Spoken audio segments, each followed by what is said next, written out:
어제는 광복 70주년 되는 날이었습니다. 하나님 앞에 큰 감사가 우리 마음속에 있습니다.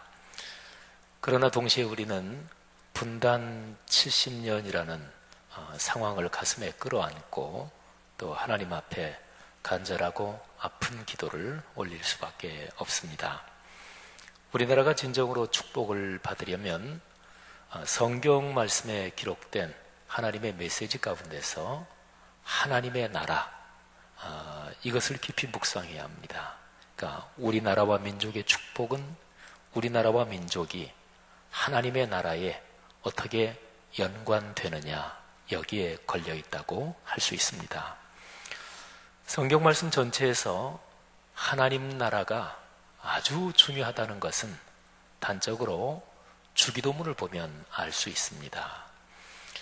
성경 전체 본문에서 구약에서 제일 중요한 본문 하나 뽑으란다면 십계명이고, 신약에서 제일 중요한 본문 하나 뽑으란다면 주기도문입니다.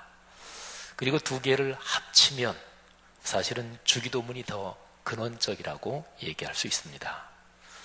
구세주 예수 그리스도께서 친히 문구까지 가르쳐 주신 이 주기도문에 보면 아버지의 나라, 곧 하나님의 나라가 우리가 사는 곳에 임하시기를 원합니다, 이렇게 기도하고 있지요.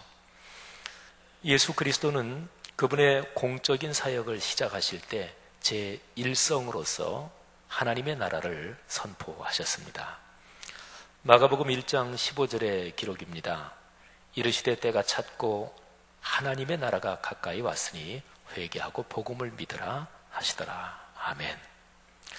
그리고 예수님은 십자가에 달리시고 사흘 만에 부활하신 뒤에 40일을 세상에 더 계셨습니다. 그리고는 하늘로 올라가셨죠. 근데 그 마지막 40일 동안 예수님은 하나님의 나라에 대해서 말씀하셨습니다. 사도행전 1장이 그렇게 기록을 하고 있습니다. 그러니까 예수님은 당신께서 3년의 공적 사역 가운데 제일 중요한 주제, 하나님의 나라, 이거를 다시 요점을 정리해 주시고서 그리고 승천하셨습니다. 교회와 그리스도인은 어떤 정신적 가치 또는 어떤 영적인 가르침을 품고 사는 사람들인가요? 그 역사적인 기록이 사도행전이지요. 예루살렘을 시작해서 초대교회에 대한 기록입니다. 그런데 사도행전 전체는 하나님의 나라를 계속해서 전하고 그 하나님 나라의 복음이 확장돼가는 기록입니다. 사도행전에서 아주 탁월한 전도자 바울, 그분은 사도행전 제일 마지막 장 2절에 그분이 로마에서 하나님의 나라에 대해서 부지런히 전하더라, 이렇게 끝나고 있습니다. 사도행전 28장 30절 31절에 이렇게 기록되어 있어요.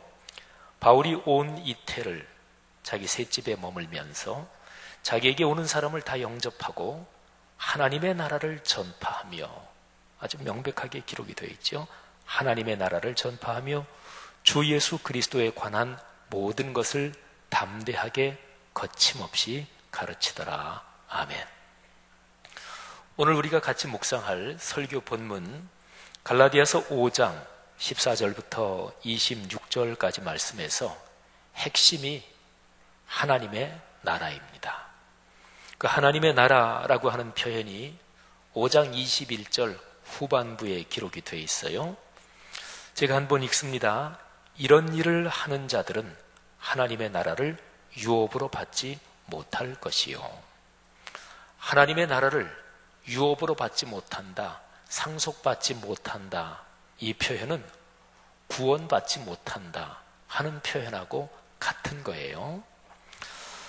저는 고등학교 1학년 때부터 예수를 믿었는데, 예수를 믿고 나서 그때 당시에 신앙을 가지지 않으셨던 저희 아버님, 어머님의 구원을 위해서 참 많이도 눈물을 흘려가며 기도했습니다. 하나님, 우리 아버지 어머니 지옥 가지 않게 해주세요. 같이 영원한 천국 가게 해주세요. 참 많이도 눈물을 흘렸습니다. 제가 다니던 교회 저보다 몇 년 선배이신 그 어떤 형님 되시는 분은 그분이 중학교 때 예수를 믿고 은혜를 받고서 그 다음에 집에 가서 믿지 않는 아버지 어머니한테 교회 가시자고, 예수 믿고 영원한 천국 가야 되고 지옥 가면 안 된다고. 그런데 그분의 부모님이 너 잘 다녀, 너나 잘 다녀. 그랬더니 이 중학생이 마음속에 너무너무 이게 격정에 휩싸여서 집 마루에서 떼굴떼굴 굴면서 통곡을 하면서 아버지 어머니한테 교회 가자고 그랬다는 이야기를 들었습니다. 사랑하신 여러분, 오늘 여기 갈라디아서 5장 21절 후반에 하나님의 나라를 유업으로 받지 못한다. 이것은 참 무서운 말씀이고 중대한 말씀입니다. 성경 여러 곳에서 하나님의 나라를 유업으로 받지 못한다, 하나님의 나라에 들어가지 못한다, 이거는 명백하게 구원에 관한 말씀이에요. 예수님께서 니고데모하고 대화를 나누시면서 요한복음 3장 5절에서 이렇게 말씀하십니다. 진실로 진실로 네게 이르노니 사람이 물과 성령으로 거듭나지 아니하면 하나님 나라에 들어갈 수 없느니라. 사랑하신 여러분, 제가 이제 목회자로서 가만히 보면 오늘날 한국 교회에 구원받는다, 구원받지 못한다, 여기에 대한 아주 진지함, 이것이 한국 교회에서 너무나 흐려졌다, 이런 생각을 저는 하고 있습니다. 한국 교회 또 이 땅의 그리스도인이 하나님이 주신 아름다운 축복의 신앙으로 어떻게 다시 회복될 수 있을까? 그 지렛대를 어디에 놓아야 될까?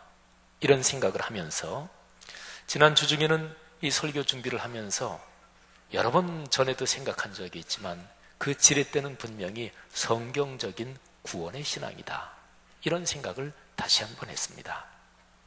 갈라디아서 5장 21절 말씀, 이런 일을 하는 자들은 하나님의 나라를 유업으로 받지 못할 것이요. 이 표현이 여기 있는 우리 모두에게 아주 무겁게 또는 진지하게 다가오기를 저는 간절히 바랍니다. 만일에 이런 표현을 듣고도 이게 진지하지 않다면 자기 자신의 신앙을 깊이 돌아봐야 할 것입니다. 자, 핵심은 하나님의 나라입니다. 오늘 여기 성경 본문 말씀에서 이 하나님 나라하고 연관해서 육체와 성령 사이의 충돌에 대해서 이야기를 합니다. 16절부터 18절 말씀이에요. 육체와 성령의 충돌, 그리고 거룩한 영의 역사와 이 세속적인 육의 욕심 사이의 충돌입니다.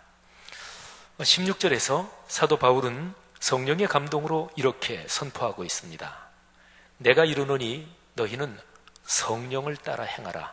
그리하면 육체의 욕심을 이루지 아니하리라. 그러니까 육체의 욕심, 성령을 따라 행하는 것, 사는 것, 이 두 개가 대조되어 있지요. 그 뒤에 17, 18절에도 보면 육체의 소욕, 육체의 탐욕이죠. 이거하고 성령께서 인도하시는 삶, 이 두 개가 대조되어 있습니다. 근데 사도 바울은 갈라디아서 우리가 5장을 지금 묵상하고 있는데 갈라디아서 전체에 이런 흐름이 이어지고 있어요. 갈라디아서 3장에 보면 사도 바울은 갈라디아 성도들에게 어리석다고 이야기를 하면서 심하게 책망합니다.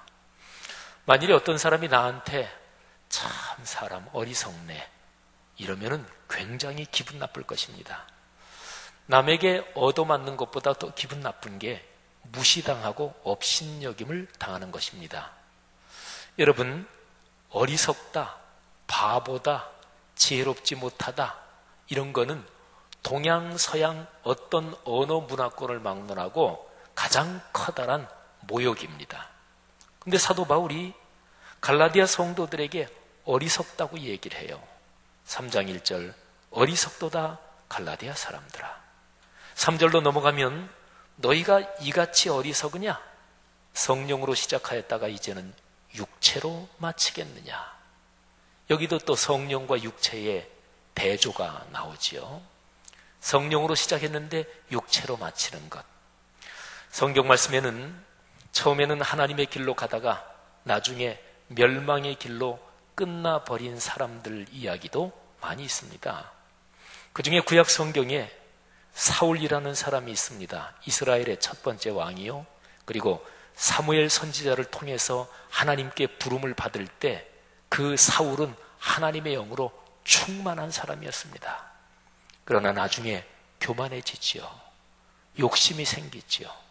그래서 사울은 결국 멸망으로 끝나버리고 말았습니다. 갈라디아서 6장으로 넘어가면 사도 바울은 또 육체와 성령 사이의 대조를 얘기하는데 사람이 무엇으로 심든지 그대로 거두리라. 유명한 말씀이죠. 갈라디아서 6장 7절에 있어요. 이어지는 8절에 이렇게 기록됩니다. 자기의 육체를 위하여 심는 자는 육체로부터 썩어질 것을 거두고 성령을 위하여 심는 자는 성령으로부터 영생을 거두리라. 육체와 성령은 충돌한다는 거예요. 자, 그러면 구체적으로 육체가 어떻길래 또 성령으로 이끌림을 받는 삶이 어떻길래 그 구체적인 내용을 봐야 되겠죠. 그 내용이 차례로 나옵니다. 19절부터 21절에 보면 육체의 일에 대해서 기록을 하고 있어요. 육체의 일, 그래서 다 해서 15가지가 나옵니다. 육체의 일은 분명하니 음행, 더러운 것, 호색, 우상숭배, 주술, 원수 맺는 것, 분쟁, 시기, 분냄, 당짓는 것, 분열, 이단, 투기, 술취함, 방탕, 또 그와 같은 것들이라. 15가지를 쭉 열거하고 나서 또 그와 같은 것들, 이렇게 이제 정리하지요. 그러면서 아까 제가 얘기한 21절 후반이 이어져요. 전에 너희에게 경계한 것 같이 경계하노니 이런 일을 하는 자들은 하나님의 나라를 유업으로 받지 못할 것이요. 이 맥락에 있는 말씀이에요. 그러니까 육체의 일이라고 얘기되는 15가지 항목 또는 그와 같은 삶을 지속적으로 계속 걸어가면, 돌이키지 않으면 구원받지 못한다, 이런 얘기입니다. 여기에 이 항목들을 좀 더 우리에게 다가오도록 세번역 성경으로 이 항목을 제가 읽어보겠습니다. 음행, 더러움, 방탕, 우상숭배, 마술, 원수매즘, 다툼, 시기, 분냄, 분쟁, 분열, 파당, 질투, 술취함, 흥청망청, 먹고 마시는 노름, 이렇게 됩니다. 여러분, 이 15가지를 5덩어리로 정리를 한번 해보겠습니다. 첫째는 육체적인, 신체적인 타락입니다. 주로 성적인 상황과 연관되는 것인데 순서대로 3가지의 음행, 더러움, 방탕. 두 번째는 영적인 타락입니다. 우상숭배와 종교 혼합 같은 건데요. 2가지입니다. 우상숭배, 마술. 세 번째는 정신적인 타락입니다. 여기에 구체적으로 4가지가 나오는데요. 이거는 인간관계에 대해서 나와요, 주로. 그런데요, 생각해 보십시오. 인간관계에서 이게 어그러지고 악해지고 독해지고 그리고 천박해지는 것은 정신의 가치가 바로 서 있지 않기 때문에 그렇습니다. 정신의 품격이 훈련되지 않기 때문에 그렇습니다. 그래서 제가 정신적인 타락이라고 얘기하는 거예요. 자, 인간관계에 어그러진 모습 4가지가 나오는데 원수매즘, 다툼, 시기, 분냄. 그 다음에 4번째는요, 이것도 역시 정신적인 타락인데 인간관계가 어그러지면서 이제는 집단적으로 편을 먹고 집단 간에 충돌하는 거예요. 4가지가 기록이 되어 있습니다. 분쟁, 분열, 파당, 질투. 여기 4번째 질투는 개인적인 이런 것도 될 수 있지만 집단 간에 이게 편이 갈라져 있을 때 상대방의 집단을 모함하고 잘 되면 어떻게 하든지 그걸 무너뜨리려고 하고 이런 거하고도 연관되어 있다고 볼 수 있습니다. 마지막 5번째 2가지는 생활의 방탕과 무절제인데요. 술 취함, 흥청망청, 먹고 마시는 노름, 이것입니다. 사랑하시는 여러분, 이 육체의 일, 이런 대로 계속 가면 그 사람은 하나님 나라를 유업으로 받지 못한대요. 구원에서 배제된다 그래요.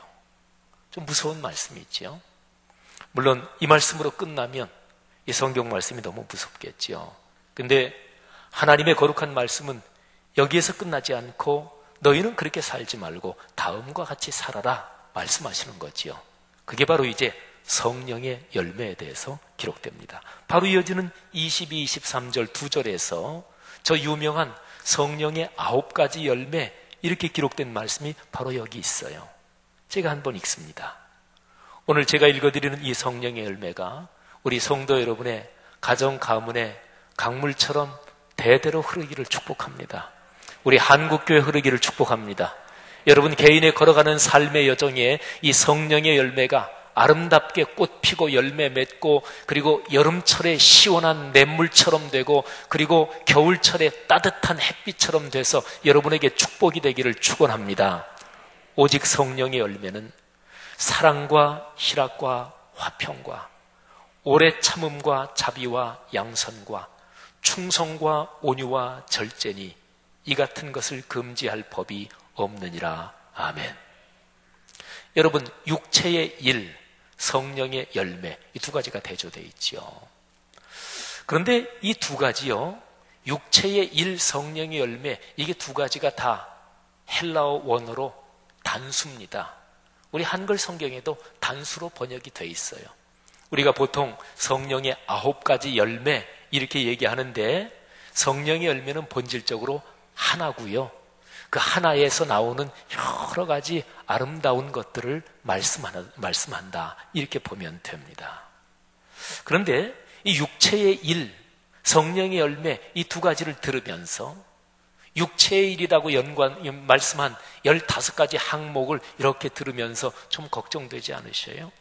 왜냐하면 그 15가지 항목을 들으면서 나 저런 거 한 적이 있는데 지금도 나 누구 미워하고 있는데 나 지금 저기에 해당되는 거 있는데 사랑하신 여러분, 그거는 제가 조금 이따가 설명드리는데 중요한 거는 이거예요. 두 개가 있잖아요. 근데 그쪽에서 둘 중에서 어느 쪽으로 가기를 원하십니까? 이게 중요합니다. 하나님은 사람에게 마음의 소원을 주십니다. 의지의 결단을 사람에게 주셨어요. 동물들은 본능으로만 움직인다. 기본적으로 그렇게 볼 수 있지만 사람은 본능 이거 말고 생각하고 판단해서 자기가 결정하는 능력이 있어요.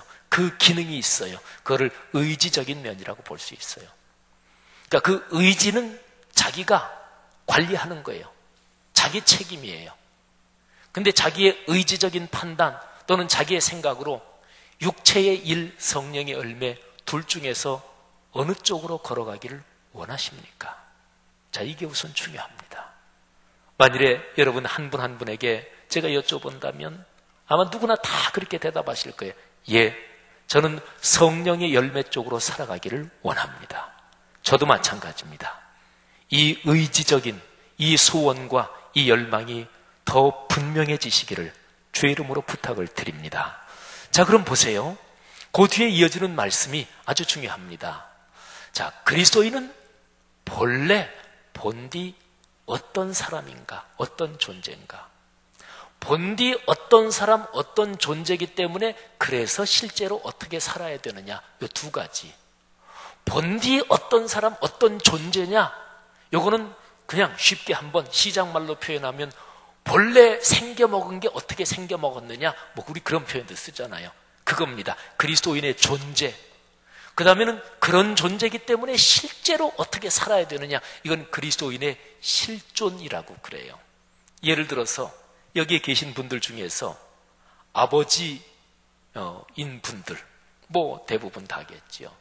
아버지는 그 사람이 본래 아버지예요. 자식을 낳을 때부터 이제 아버지가 되는 거예요. 아버지이기 때문에 아버지답게 살아야 되는 거죠. 우리 그리스도인에게도 그런 걸 한번 적용해서 이제 이 말씀을 한번 묵상하는 거예요. 24절에는 그리스도인의 존재에 대해서 나오고 바로 이어지는 25, 26절에는 그리스도인의 실존에 대해서 나와요. 24절은 이렇게 기록하고 있습니다. 그리스도 예수의 사람들은 육체와 함께 그 정욕과 탐심을 십자가에 못 박았느니라. 아멘. 계속해서 육체와 성령의 대조 충돌을 얘기하잖아요. 그런데 그 육체, 그거를 정욕과 탐심과 함께 십자가에 못 박았습니다. 아까 제가 조금 있다가 말씀드린다고 한 그 얘기를 지금 이제 하는 거예요. 여러분, 아까 15가지 항목 중에서 여러분 생활에서 뭐 연관되는 게 한두 가지, 서너 가지 있습니까? 저도 생각해 보면 그 15가지에 대해서 나는 완전히 자유롭다, 그렇지 않아요. 근데 중요한 게 있습니다.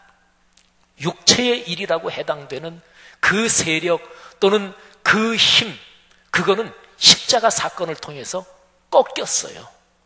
결정적으로는 꺾였단 말이에요.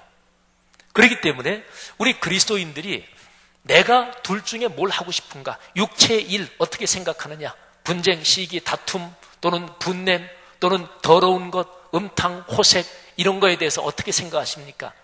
싫으십니까? 아니면은 은근히 관심이 있으십니까? 싫어해야 돼요. 거부해야 돼요. 그리고 싫어하고 거부하면 그쪽 길로 안 갈 수 있어요. 이게 바로 그리스도인이 육체를 그 정과 욕심과 함께 십자가에 못 박았다, 이런 표현이에요. 결정적인 세력은 꺾였어요. 그런데 없어진 건 아니에요. 죽은 건 아니에요. 이게 바로 그리스도인의 모습입니다. 여러분, 그렇기 때문에 그 육체의 일이라고 해당되는 그쪽으로 사로잡히지 않고 그쪽 길로 걸어가지 않고 반대길로 걸어가야 돼요. 성령의 열매 쪽으로. 그게 바로 그리스도인의 실제적인 삶이에요. 그게 25, 26절이에요. 볼까요? 25절에 만일 우리가 성령으로 살면 또한 성령으로 행할지니. 이 표현이 아주 중요해요. 성령으로 살면. 예수 그리스도의 십자가의 사건을 통해서 우리는 영생을 얻었잖아요. 살게 됐잖아요. 그리고 지금 성령 안에서 살고 있는 건데 비록 종종 성령께 순종하지 않고 내 고집 부리고 교만스럽고 그런 우리 모습들이 있지만은 기본적으로 성령이 우리를 포기하신 게 아니란 말이지요. 기본적으로 성령이 하나님의 능력이 우리를 이렇게 감싸고 있는데 그런 가운데 우리는 살고 있단 말이에요. 그렇다면 성령으로 행해야 한다. 이 행한다는 얘기는 매일매일 그렇게 실천해야 한다. 세번역 성경에는 이렇게 기록이 되어 있어요. 우리가 성령으로 삶을 얻었으니 우리는 성령이 인도해 주심을 따라 살아갑니다.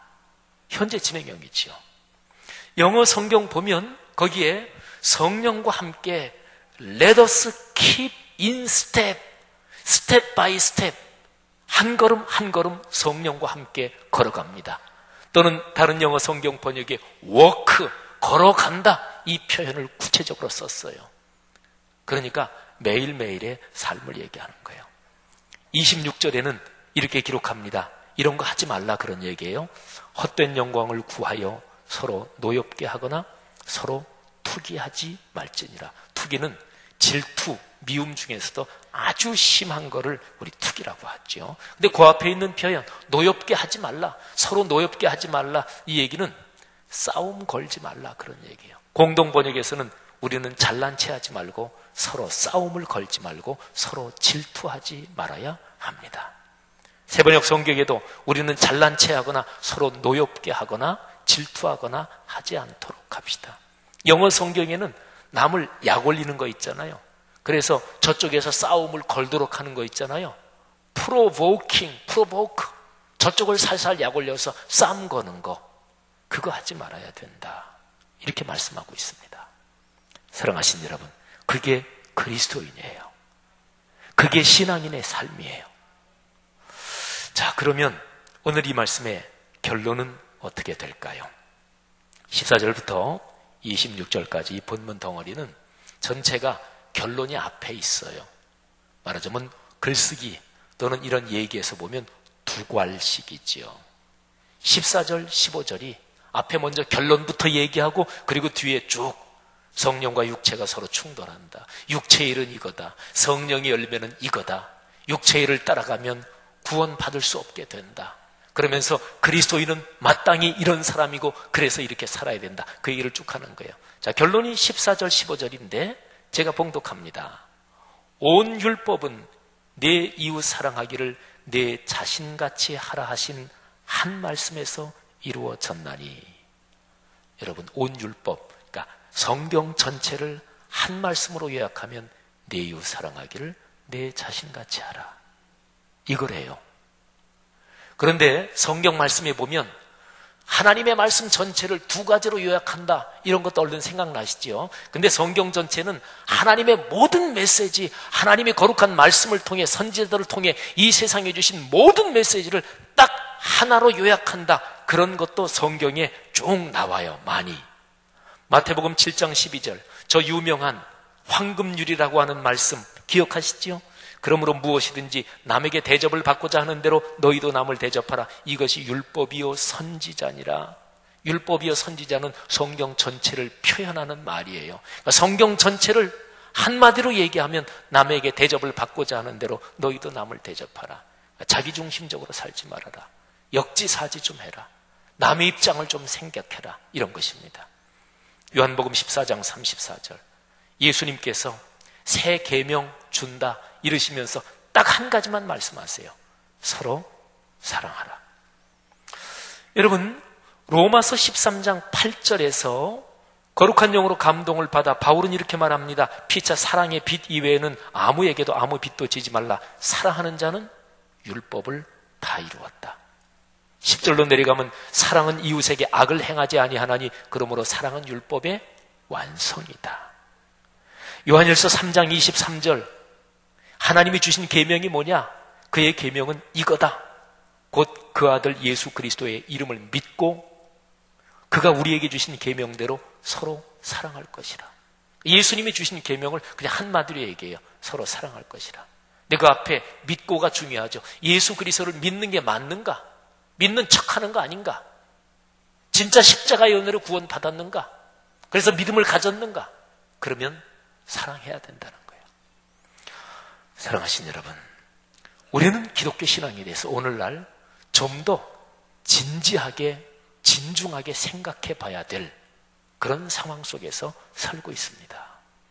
사랑하는 성도 여러분들이요, 오늘 이 본문은 하나님 나라의 축복에 대해서 이야기를 하고 있어요. 성령의 9가지 열매가 내가 걸어가는 인생길에 점점 풍요롭게 맺히는 것을 머릿속에 한번 상상해 보십시오. 여러분의 아들, 딸, 손자, 손녀, 여러분의 가문이 쭉 살아가는 것을 잠시 머릿속에 이렇게 그림을 그려보시는데 그 모든 분위기가 성령의 9가지 열매, 사랑, 신학, 화평, 인내, 자비, 양선, 충성, 온유, 절제, 이런 게 아주 아름다운 모습을 한번 생각해 보세요. 주변에 좋은 사람들 많고, 그리고 여러분의 가정, 가문 때문에 주변의 그 아름다운 복이 강물처럼 아름답게 번져가는 것을, 퍼져가는 것을 생각해 보십시오. 사랑하시는 여러분, 그런 하나님 나라의 복이 있기를 축원합니다. 마지막으로 말씀드립니다. 오늘 제 설교의 주제는 우리나라와 하나님 나라의 관계예요. 자, 여러분, 성경 말씀은 교회 안에서만 있는 찻잔 속의 태풍이 아니에요. 이 땅에 있는 그리스도인들이 교회에서 은혜 받고 자기가 사는 직장, 직종에서 바로 이렇게 성령의 아름다운 열매를 맺으며 그렇게 산다면 우리 사회는 어떻게 변화될까요?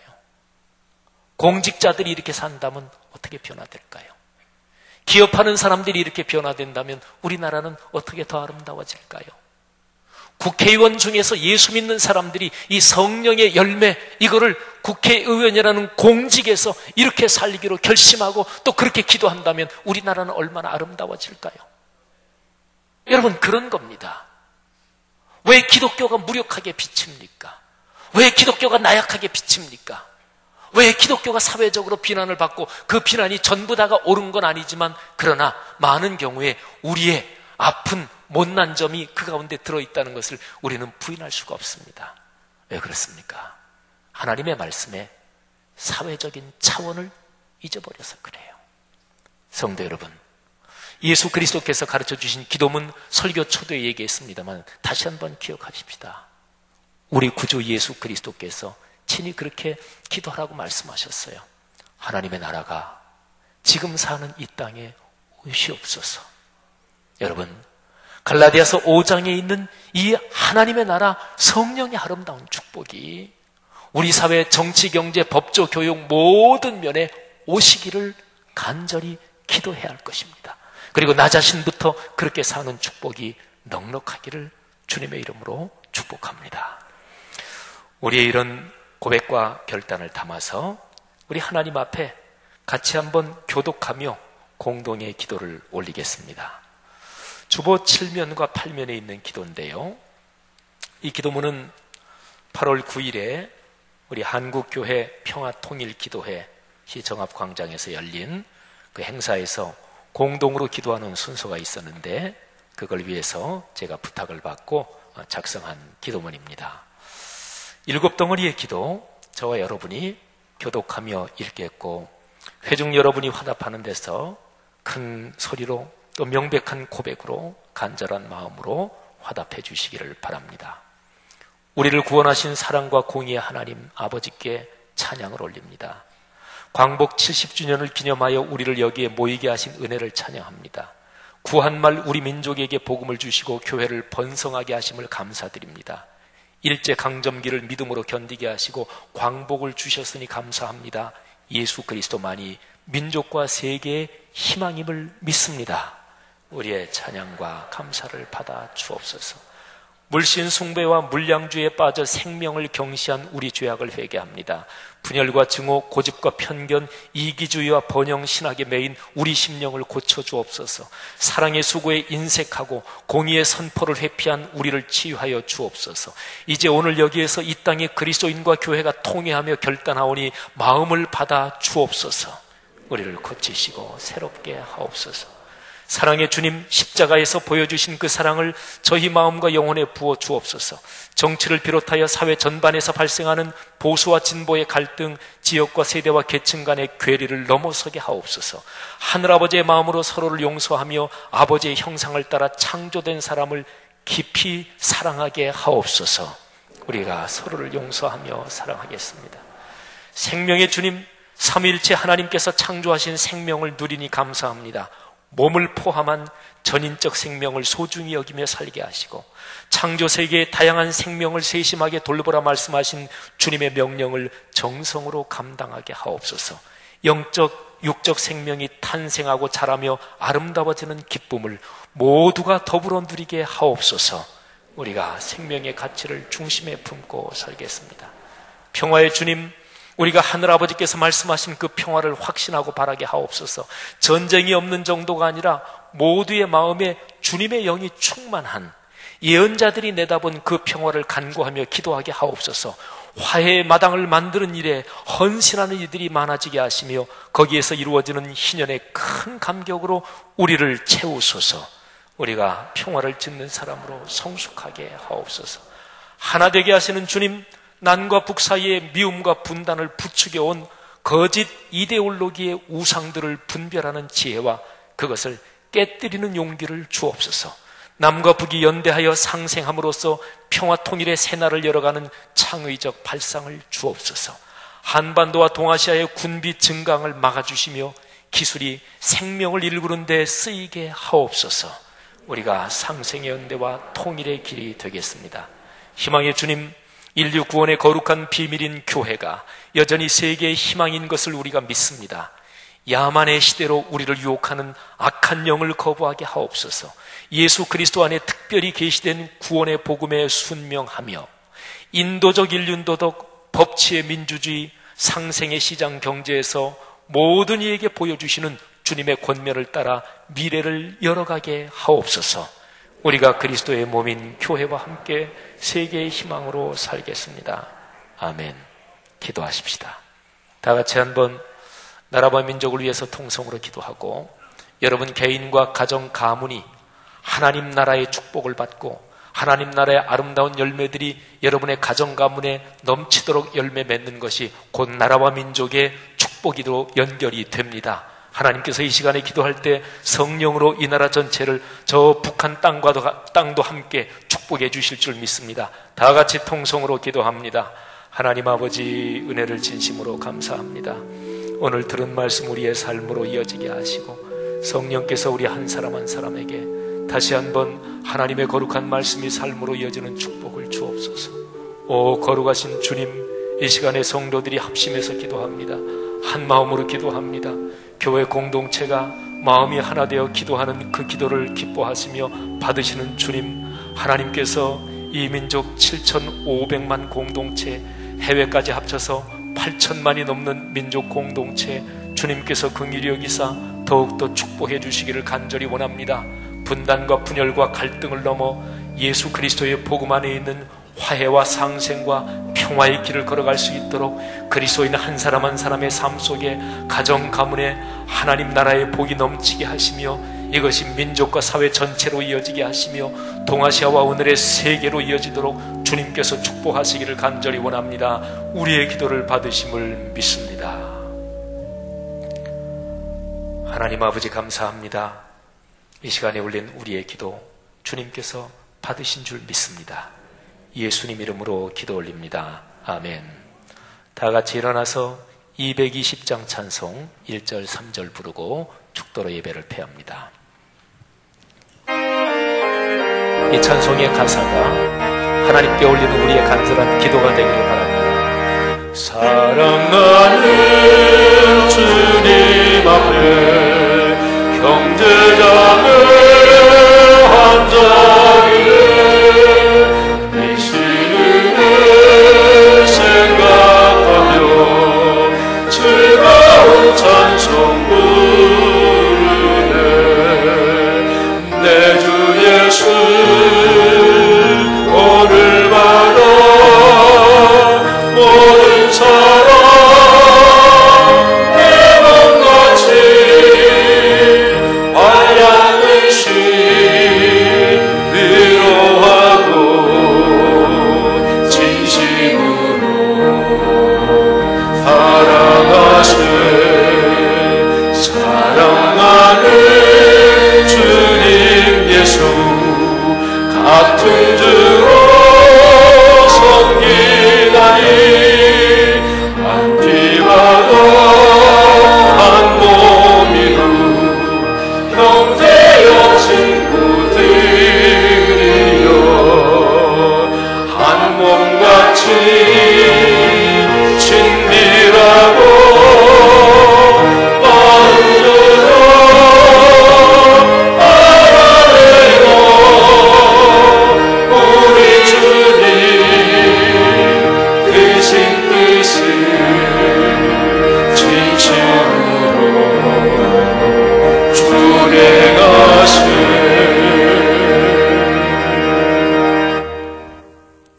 하나님 아버지, 예수 그리스도의 십자가의 공로 그 대속으로 죄의 종에서 하나님의 자녀가 됐고 어둠의 자녀에서 빛의 나라로 옮겨진 우리의 이 위대한 축복 진심으로 감사합니다.